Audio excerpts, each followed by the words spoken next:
MI versus UP warriors. ఈ match కి ముందు రెండు టీంలు కూడా వరుసగా 2 మ్యాచ్లు గెలిచొస్తున్నాయి. ఎంఐ ప్లేయర్ అయిన నాట్స్కేవర్ బ్రాండ్ ప్రస్తుతం ఈ సీజన్ WPL లో సెకండ్ హైయెస్ట్ రన్ గెటర్ గా అండ్ ఎంఐ తరపున హైయెస్ట్ రన్ స్కోరర్ గా ఉంది. బ్యాటింగ్ ఆల్రౌండర్ అయిన హేలియా మాథ్యూస్ ప్రస్తుతం 6 వికెట్స్ తో ఎంఐకి టాప్ ప్లేస్ లో అండ్ ఈ సీజన్ WPL లో 5th హైయెస్ట్ వికెట్ టేకర్ గా ఉంది. మాథ్యూస్ బౌలింగ్ లో రాణించినప్పటికీ బ్యాటింగ్ లో మాత్రం చెప్పుకోదగ్గ పర్ఫార్మెన్స్ ఇంకా రాలేదు. తనతో పాటు మరో ఓపెనర్ అయిన ఎస్టికా పరిస్థితి కూడా అలానే ఉంది. ఈ రోజు మ్యాచ్ లో ఇద్దరు కూడా మంచిగా పర్ఫామ్ చేస్తారని ఆశిద్దాం.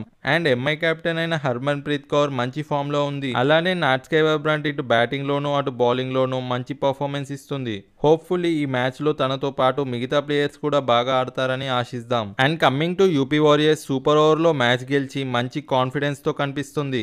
యూపీ బ్యాటర్స్ మంచి నాక్స్ ఆడుతున్నప్పటికీ వాటిని పెద్ద స్కోర్స్ గా కన్వర్ట్ చేయడంలో ఫెయిల్ అవుతున్నారు. యూపీ వారియర్స్ కెప్టెన్ అయిన Deepti Sharma quick fire knocks ఆడుతూ వస్తుంది. And allrounder Shweta Sehrawat team కి కావాల్సిన క్రూషల్ రన్స్ ని స్కోర్ చేస్తుంది. అండ్ బౌలింగ్ లో హ్యారీస్ 6 వికెట్స్ తో ప్రస్తుతం ఈ సీజన్ WPL లో 4th పొజిషన్ లో ఉంది. యూపీ వారియర్స్ ఇలానే ఫామ్ అండ్ కాన్ఫిడెన్స్ ని కంటిన్యూ చేస్తూ మ్యాచ్లు గెలుస్తూ రావాలని ఆశిద్దాం. ఈ మ్యాచ్ లో మీరు ఎవరు గెలుస్తారనుకుంటున్నారో కామెంట్ చేయండి. And coming to head to head, ఈ రెండు టీంల మధ్య 5 మ్యాచ్లు జరిగాయి. అందులో 2 మ్యాచ్లు యూపీ వారియర్స్ గెలిస్తే 3 మ్యాచ్లు ముంబై ఇండియన్స్ గెలిచింది. మరి ఈ మ్యాచ్ మాత్రం మంచి థ్రిల్ అండ్ ఇంట్రెస్టింగ్ గా ఉంటుందనిపిస్తుంది. Thank you for watching.